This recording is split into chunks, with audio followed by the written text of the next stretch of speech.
Hey, salut mes petits chilos de poche, comment ça va? Bah écoutez, moi, ça va pas trop mal. Aujourd'hui, on se retrouve pour une vidéo, je suis en retard, mais pas de panique.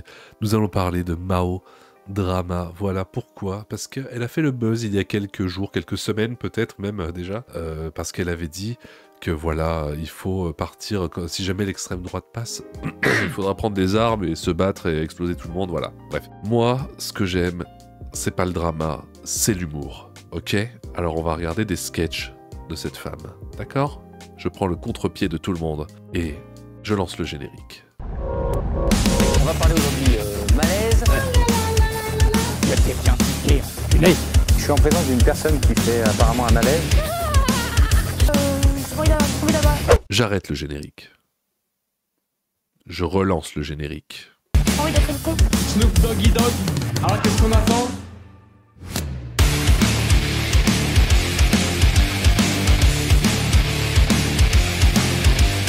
Le générique est terminé. Donc voilà, je pense que vous êtes tous au courant si vous avez suivi Internet. Voilà, elle a fait un peu le bad buzz de cette Mao Drama, inconnue au bataillon pour ma part. J'ai pas l'extension pour voir le nombre de dislikes sur les vidéos, mais voilà, 20 000 vues pour 293 likes, à mon avis, ça doit être assez salé pour elle. Moi, de toute façon, cette vidéo de Mao Drama qui fait des comment ça s'appelle, des conventions, c'est ça, elle est à la Japan Expo, ça ne m'intéresse pas. Moi, ce que je veux, c'est regarder les sketchs de Mao Drama sur France Inter. Regardez tout ce qu'il y a. Alors évidemment, on va pas tous les regarder, hein. On va regarder, allez, je vais en prendre deux au pif, mais je pense que ça fera l'affaire, hein. Alors il y a les travailleuses du... Est-ce que j'ai le droit de dire ce mot sur YouTube? Je ne le dirai pas. Mais je vais regarder ça. Le tampon ensanglanté. Ça m'intéresse. Femme de pouvoir. Femme de pouvoir. Les mâles alpha sont des hommes comme les autres. 120 000 vues. Moi, je suis un mâle bêta, voire zeta, voire oméga 3. Donc, je ne suis pas concerné. Bon, on en a déjà 3, hein, c'est déjà pas mal. On a quoi ensuite? Pourquoi c'est important de filmer la police? Les merdias. Le matriarcat, la faciale. Des sujets très intéressants, n'est-ce pas? La première ministre ne sert à rien. L'amour, la teuf. Pourquoi il y a marqué comme si j'en avais regardé la moitié? J'ai jamais regardé ça de ma vie. Le planning familial va-t-il mourir? Les Français, les râleurs les plus heureux du monde. Celui-là est récent, il a 10 jours. On va le prendre. Voilà, j'ai 4 sketchs sous les yeux. Préparez vos adiaryls, vos efferalgans et vos suppositoires. C'est parti. Au drama. Merci. Merci Madame la Présidente. Chère Convention citoyenne. Parce qu'en plus c'est en live. Oh mon Dieu. Mais il y a des gens qui payent pour voir ça. Je suis pour la régularisation des sans-papiers Plus fort. pour des métiers qui manquent de main-d'œuvre. Et aujourd'hui, je pense particulièrement à un secteur qui est en tension, qui est celui du travail du sexe, parce que ma mère ne peut pas s'occuper de tout le monde. Et ok, c'est une blague de daronne, mais il y a un enjeu social derrière, parce qu'à 2 € le litre de gasoil, ma mère, elle n'a pas une Tesla, elle a une camionnette. Bon, ok. Beaucoup de travailleuses du sexe n'ont pas la nationalité française. Or, elles la mériteraient tellement pour service rendu à la nation. Elles aussi. Attendez, j'ai très peur. J'ai très peur d'une chose, parce que c'est un truc du service public français. Je vais activer le géocache. Avec ça, probablement je pourrais publier cette vidéo. Mais peut-être pas. À mon avis, peut-être pas. Ont le droit de devenir citoyennes françaises et d'avoir mal au cul en payant leurs impôts. Là, la blague de droite, c'est mon côté visorec. Je dirais même que les travailleuses du sexe méritent d'être remboursées par la sécurité sociale, mais rien que pour le nombre d'heures qu'elles passent à parler avec les hommes, à les entendre pleurnicher. Les meufs sont des psys.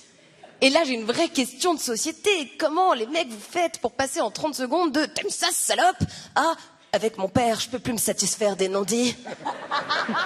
Et on n'a pas idée de ce qu'elles entendent. Je pense que ce sont...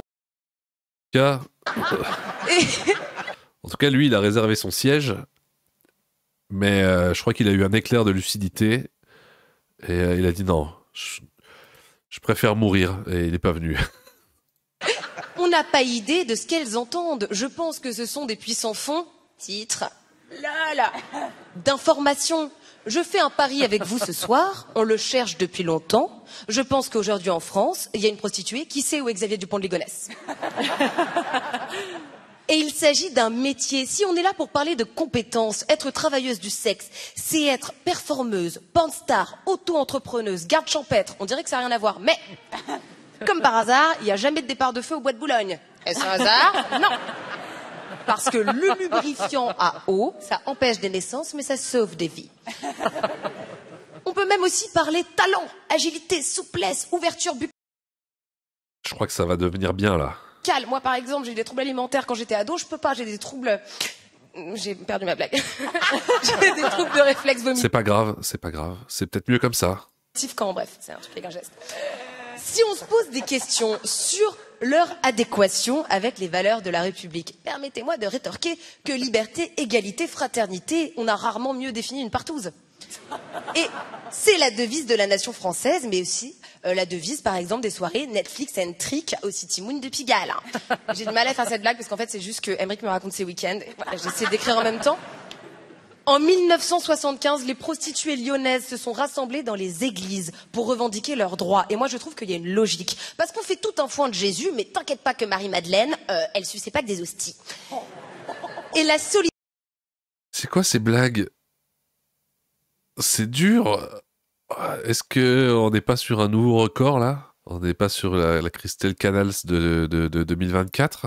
La solidarité continue de se construire entre travailleurs et travailleuses du sexe avec un syndicat qui s'appelle le STRAS. Et s'ils avaient les moyens de se mettre en grève... Le SRAS? Comme la maladie des Chinois? J'ai attrapé le SRAS. Je n'ai que 98% de chance d'y survivre. C'est le SRAS. Je rêve d'une France sans travail du sexe. Au bout de 5 jours où Depardieu aura erré dans toutes les rues de Paris en disant « Mais personne ne suce gratos, il y a personne qui veut être actrice ici ou quoi ?» T'inquiète pas que la municipalité va commencer à écouter leurs revendications. Donc à toutes celles et tous ceux qui disent vouloir lutter contre l'exploitation des travailleuses du sexe, allez jusqu'au bout de votre démarche. Acceptez de partager avec elles le pays tout entier, pas juste un bout de trottoir. Merci, Mao Drama. Waouh, sans commentaire, suivant. Mesdames et messieurs, Mao Drama. Bonsoir les amours. Sujet sanglant aujourd'hui, car le saviez-vous? Oui, c'est normal, les femmes n'ont pas de gland. Pour la première fois, des concepteurs de tampons hygiéniques ont utilisé du vrai sang pour leurs tests cliniques. Hein? C'est genre, j'essaie d'imaginer la scène où le mec débarque au boulot et il est en mode genre, ok les gars, j'ai une idée révolutionnaire, vous voyez les serviettes? Et... Mais pourquoi ils l'ont engagée? Est-ce qu'elle connaît du monde? Est-ce qu'elle a le bras long peut-être? Peut-être que son père travaille à la radio chez France Inter, mais pourquoi? En fait, j'ai du mal à comprendre. Parce que j'imagine qu'il y a plein d'humoristes qui sont ultra talentueux, qui sont super drôles. Enfin voilà, tu fais les cafés-théâtres de Paris, enfin même n'importe quel petit théâtre d'impro ou quoi dans lequel tu vas... Même voilà, tu regardes sur Facebook, tu vois des humoristes. Franchement, il y en a des... Bon, la plupart, c'est vraiment naze. Mais il y en a qui valent le coup. Et je pense qu'il y en a plein qui sont pas connus qui valent le coup. Mais pourquoi elle? Qu'est-ce qui fait que elle, on se dit, ah, on va la prendre. Elle est vraiment super drôle. Je comprends vraiment pas. Mais c'est pas mal ce qu'elle fait, j'aime bien. Ils sont en mode, oui Michel, et alors? Venez, on les teste avec ce que c'est censé recevoir. Putain Michel, t'es un génie! Mais d'où t'es venue cette idée, mon Dieu? Mais t'es vraiment notre monstre Einstein, Mich. Depuis 100 ans, les concepteurs testaient la capacité d'absorption des protections périodiques avec de l'eau. Et en testant aujourd'hui avec du sang, ils réalisent que ça ne donne pas le même résultat. Quoi? Plot twist! Je suis pas plot twistée. Ils pensaient que c'était équivalent parce que c'était liquide. Et à ce moment-là, j'ai envie de dire, ça se voit qu'ils ont jamais essayé de servir un verre de San Pellegrino au comte Dracula. Moi, je l'ai fait une fois. Le mec, super bad vibe, il a trop mal réagi. Je pense qu'il avait ses règles. Si on pense que tout est équivalent, peut-être que pour élaborer un vaccin contre le Covid-19, en fait, ils ont fait des essais en utilisant le virus Ebola. Après, loin de moi l'idée de devenir complotiste. Mais, on est dans la ville de Bordeaux. La ville de Bordeaux est en face des États-Unis. Comme par hasard. Aux États-Unis, on a des billets avec dessus une pyramide. Comme par hasard. Un triangle. Ouh là là. Tu prends la ville de Bordeaux. Excusez-moi, faut que je reprenne mon souffle. Je cherche un échappatoire, mais j'en ai pas. Alors c'est parti. Tu la tournes à 45 degrés, elle se retrouve en face de l'Égypte. En Égypte et pyramide. C'était une blague visuelle pour la radio. J'ai mimé un triangle. Un triangle. Je rappelle que les protections périodiques concernent la moitié de l'humanité. Pas un quart, pas 10%. Une personne sur 2. D'ailleurs, vous allez trouver ça incroyable. Mais ce soir, dans cet opéra, si vous regardez autour de vous, vous allez peut-être observer ce spécimen assez rare qu'on appelle une femme. La femme, cet être si délicat, qui gambade la crinière au vent dans la jungle urbaine à la recherche parfois d'un appartement. Attention, un animal embusqué, le Stéphane Plaza. Le manque de considération des industries pharmaceutiques pour la moitié Mais c'est pourri. de la population explique des retards immenses. Et là, je ne vais rien vous apprendre, mais quand on parle de règles et de retards, a priori, c'est le début de gros problèmes. Et ça, demandez juste à ma mère.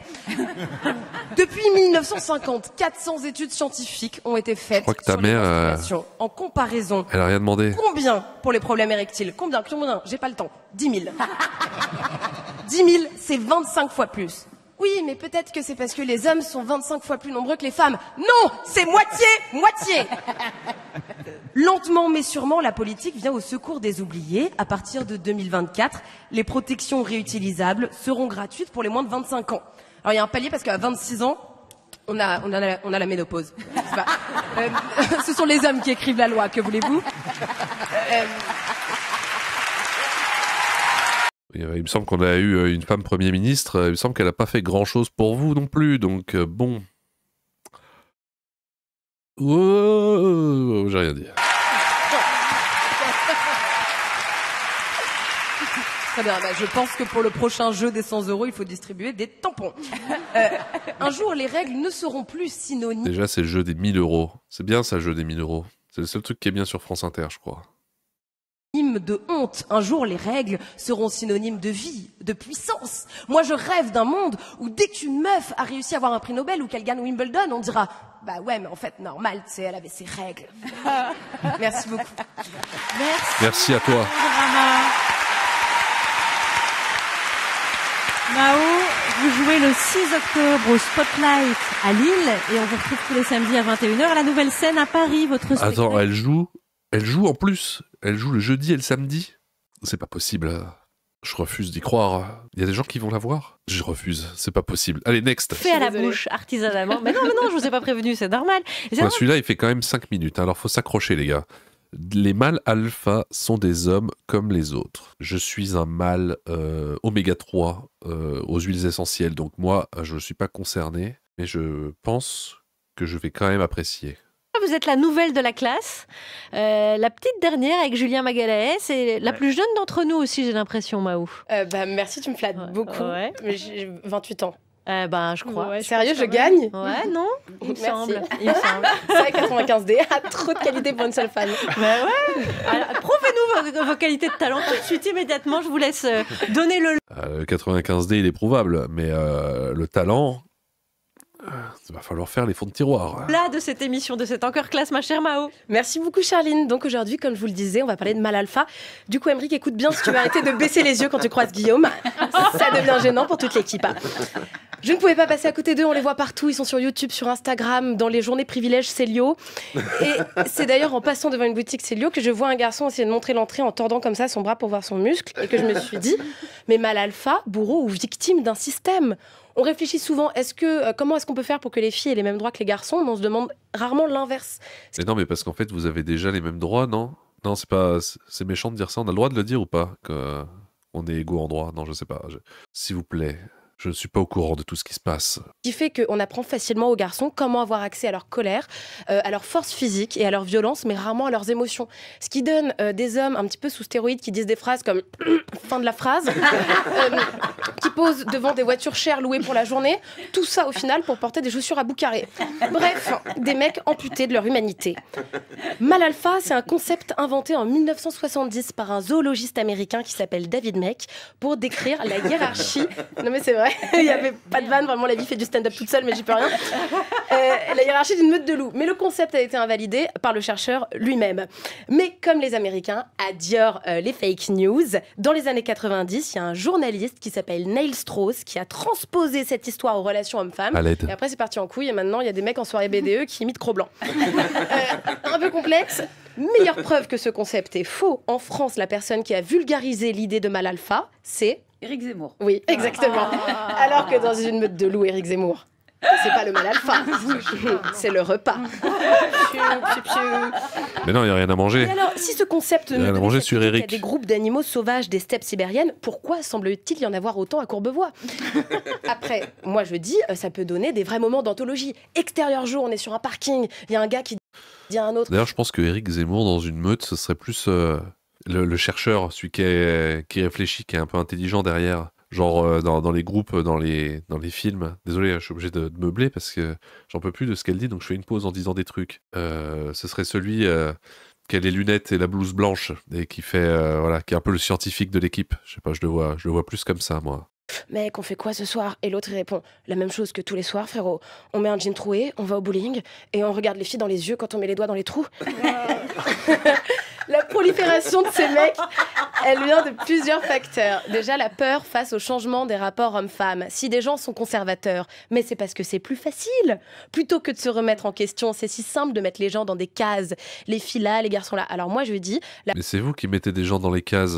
La prochaine fois que vous tombez sur votre fille de 8 ans qui est en train de faire un avion, dites-lui des choses sensées comme Marina, tu poses tout de suite sur ton tournevis et tu te fais un chignon avec. Cette prolifération, elle est due aussi à des complexes physiques. Ce sont des hommes complexés en général. Mais là, c'est pas grave, on est tous à la même adresse. Moi aussi, je suis un peu complexée. Attention, je dis pas que je suis moche. Contredisez-moi, personne ne me contredit. Non. Je dis juste qu'on m'a beaucoup dit, t'as une très belle énergie. Et c'est pas pour autant que je C'est même pas vrai. catégorise les mecs avec des notes de beauté comme si c'était des plats en sauce sur TripAdvisor. Cela dit, Julien, 8 sur 10. C'est pour te mettre à l'aise, c'est ta deuxième. Surtout, c'est un business. On est dans un monde capitaliste, je reviens toujours, mais c'est vrai. C'est le business des pick-up artistes. C'est des gars qui mettent au point une technique scientifique pour apprendre à séduire des filles. Alors du coup, ils font des séminaires de 8000... Comme Rode tout Condor, lui, ça doit être un mâle alpha. Je crois que lui, c'est vraiment le mâle alpha. C'est lui le chef de meute. Je pense que tu devrais rencontrer Rode tout Condor, et je pense que si tu le rencontrais, comment tu t'appelles déjà, Mao Zedong, si tu rencontrais Rode tout Condor, je pense que tu en ferais tomber ton stérilet par terre. 8 000 €. C'est cher pour avoir la personnalité de Michael Vendetta. 8 000 € pour apprendre la technique du push and pull, qui est le fait de dire un compliment et tout de suite après, tu dis un truc un petit peu méchant, comme ça les filles elles sont insécurisées. Alors après, c'est pas infaillible. Moi récemment, il y a un pick-up artiste qui m'a abordé. Le mec arrive très classe, très petite chemise à bouton pression, très petit collier avec une dent de requin, très petite boucle de ceinture, taille poil antidérapante. Et il me fait, écoute, cette robe te va très bien, mais ça t'irait tellement mieux si t'avais plus de forme. T'inquiète, ce à quoi je réponds tout de suite. Ah ok, donc en fait j'attends encore un peu avant de me faire avorter. Voilà. Bug cataclysmique. Je veux pas... C'est pas vrai, t'as pas dit ça. Et d'ailleurs, le mec t'a pas dit ça. Tout ce que tu dis est faux. Qu'on se quitte et que vous pensiez que je suis misandre parce que moi, dès qu'un homme me tient la porte et qui me dit ça va, j'ai encore le droit de faire ça, et bah non mais je le vois avec tendresse. Je pense à Cookie Dingler qui aurait dû chanter ne le laisse pas tomber, il est si fragile, être un mal libéré. Je suis trop gênée. Tu sais, c'est pas si facile. Voilà, c'est la fin. Ouais. Merci beaucoup. Vous avez tellement pas assumé la fin. Tellement pas. Merci beaucoup, Mao. Mao dans la pâte, en plus de nous faire rire, ça nous apprend plein de choses. Mao, on peut vous retrouver cet été au Festival d'Avignon. Vous y serez du 8 au 18 juillet. 2 dates qui vont... Non, mais je pense que je serai occupé à cette date-là. Désolé. On a vraiment envie de continuer, là? Ça commence à être long, non? Ça commence à être long. On est chaud? Allez, c'est parti.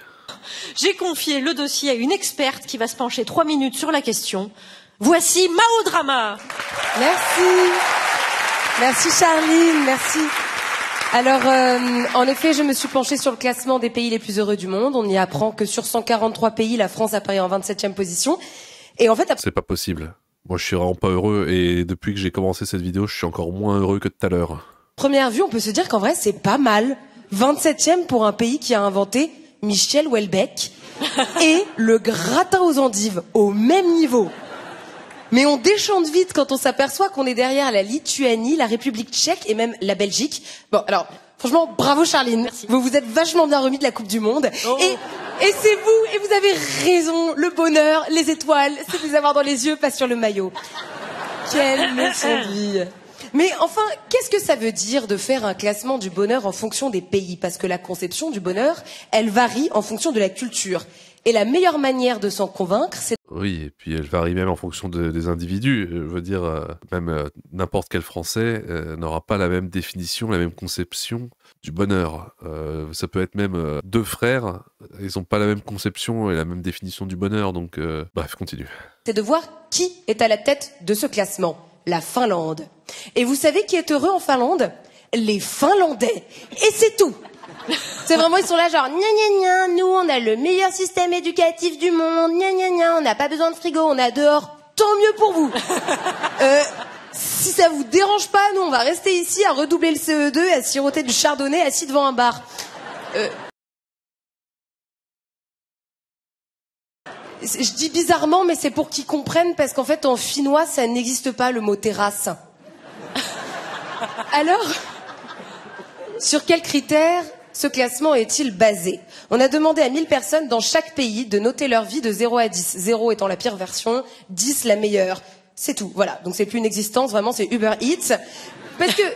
Parce que donc c'est un bonheur ressenti. Et franchement, entre nous, on sait quand même que les Français, on est génétiquement de mauvaise foi. Enfin, il suffit que moi tu me poses la question au mauvais moment, je viens de me réveiller, j'ai pas bu mon café, je viens de regarder un film de Guillaume Canet, et tu me dis, de 0 à 10, t'es heureuse comment? Je suis là genre, moins 15! Et on peut s'interroger sur la pertinence du protocole, parce que au-delà de prétendre qu'on peut résumer le bonheur à un chiffre, elle affirme implicitement qu'on saurait tous clairement à quoi ressemble notre meilleure vie possible. Or, non seulement c'est faux, et je suis très étonnée moi-même, mais apparemment, tout le monde ne rêve pas d'une free party dans les Landes avec un DJ polyamoureux et des toilettes sèches. Chacun son problème.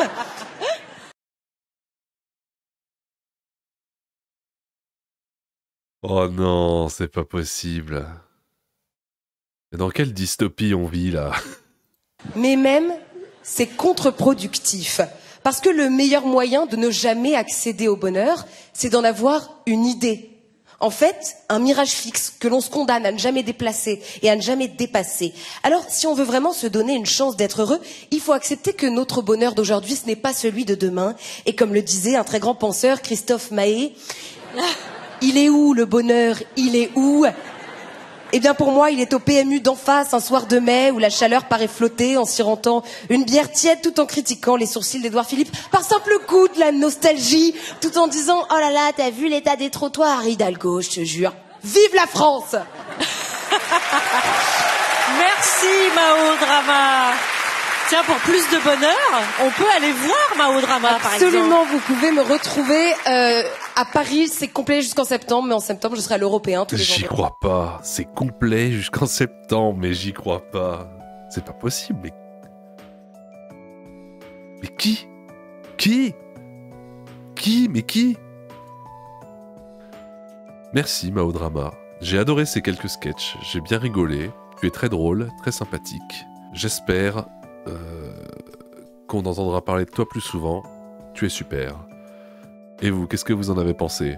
Je ne vous pose pas la question, je sais que comme moi, vous l'avez adoré. Alors c'est cool. N'oublie pas de t'abonner, sinon hémorroïde de catégorie 14 foudroyante dans la nuit. C'était le chineur de malaise. Merci, et puis au revoir.